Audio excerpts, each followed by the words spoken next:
welcome back to Hill and Ponton's VA Disability Blog. I'm Natalia Jofre, our company COO. And I'm attorney Ann Linscott. And we're going to be talking about Gulf War syndrome today. This is a term that is now commonly heard. You hear it on the news all the time. You hear people talk about it all the time. But I think that unless you're really affected by it or kind of in the know, there's a lot that people don't know about it, how it works, how you can have a claim for it. A lot of detailed information. Yes, the name, just the phrase Gulf War syndrome encompasses a lot. So much. Yes. Yeah. So let's start with the basics, Ann. All right. Can you tell me, when was the Gulf War? Where was the Gulf War? So we know who can be affected. You'll hear in the VA world, you'll hear, as far as for veterans that qualify for Gulf War service, the Southwest Asian Theater of Operations. Okay. And it's service dates starting in around August 1990, and it's actually still ongoing in terms of for the qualifying service for VA benefits. So there's a lot of different areas composed in that theater of operations, but the Southwest Asia, that's what you'll hear it kind of the umbrella term, Southwest Asia. Service. Okay. And what are some common toxic exposures to? So a lot of the exposures that happened and are related to the Gulf War involve biological and environmental hazards. So there's the biological and chemical weapons, pesticides, herbicides, probably. Yes, and things like burn pits that's kind of a whole other can of worms, but happened a lot with Gulf War service. Okay. Is Gulf War syndrome a medical diagnosis? Not technically. So you won't go to a doctor and get diagnosed with Gulf War syndrome. It's kind of just a phrase. It's a lot easier to say Gulf War syndrome than listing out all of the different symptoms, or it encompasses.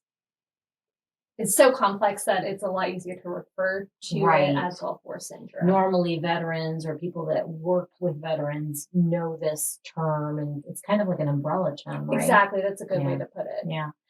You mentioned symptoms, so let's talk about those. So symptoms with Gulf War syndrome related claims are very important because a big part of getting service connection comes from you will hear qualifying chronic disability.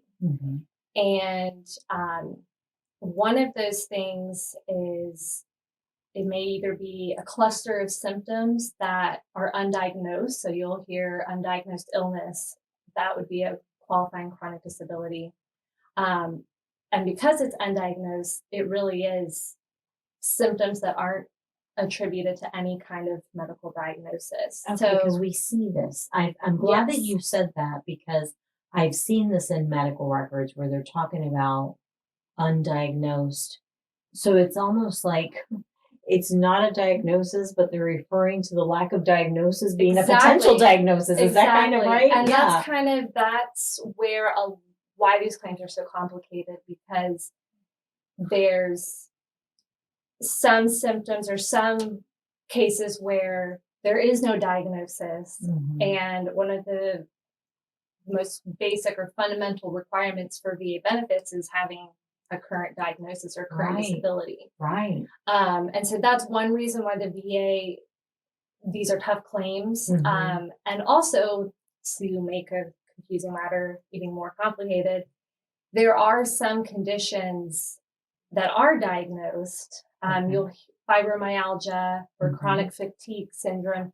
Those are conditions with a name, with a diagnosis. But those are actually examples of a medically unexplained chronic multi-symptom illness. So it's a mouthful. You'll hear some people call it muck me. But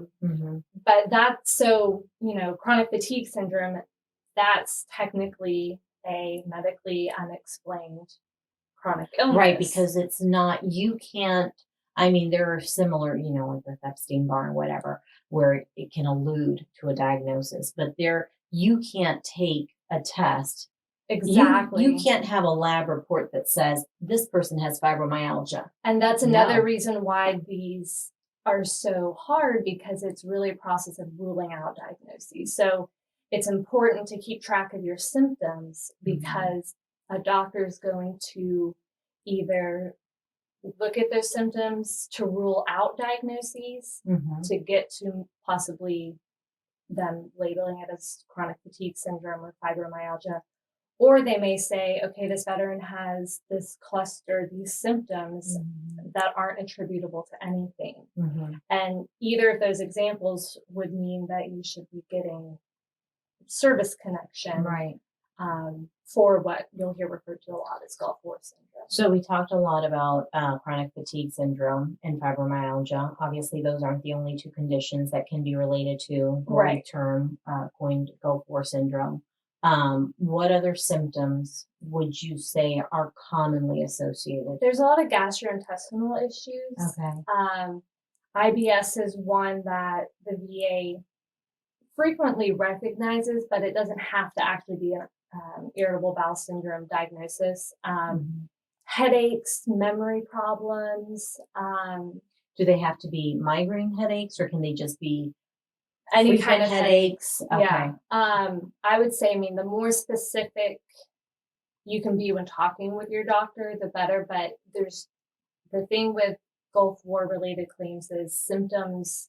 That's the big thing, is explaining your symptoms, because like you said, there's no diagnostic testing for these. So whether or not you're diagnosed with migraines versus generic headaches doesn't make a difference. So if you served in what's considered to be the Gulf War area during the period of time, which is what would be the period of time you would have had to have been there? Starting, I believe it's anyone who served after about August 1990, so early 90s.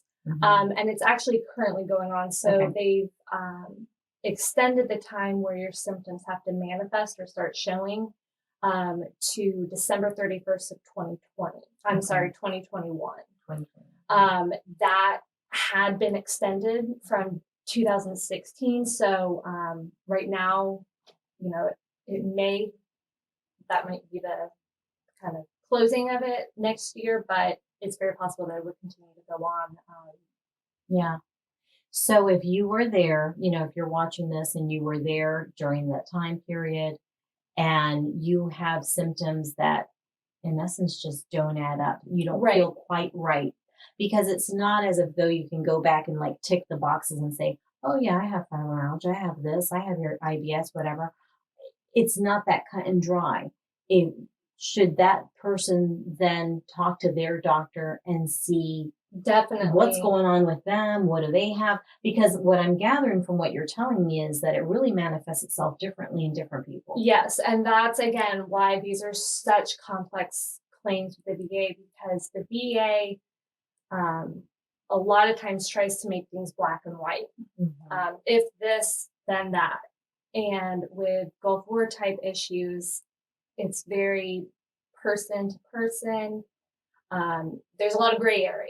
And so you're going to need, it is an uphill battle as far as getting the VA to prove or concede and grant service connection. So going to your doctor and expressing these symptoms, having documentation helps us as lawyers to make the argument. Right. Okay. There is a whole lot more to talk about this. So I think that what we're going to do is our next blog will focus a little bit more on how this relates to service-connected claims and what you can do.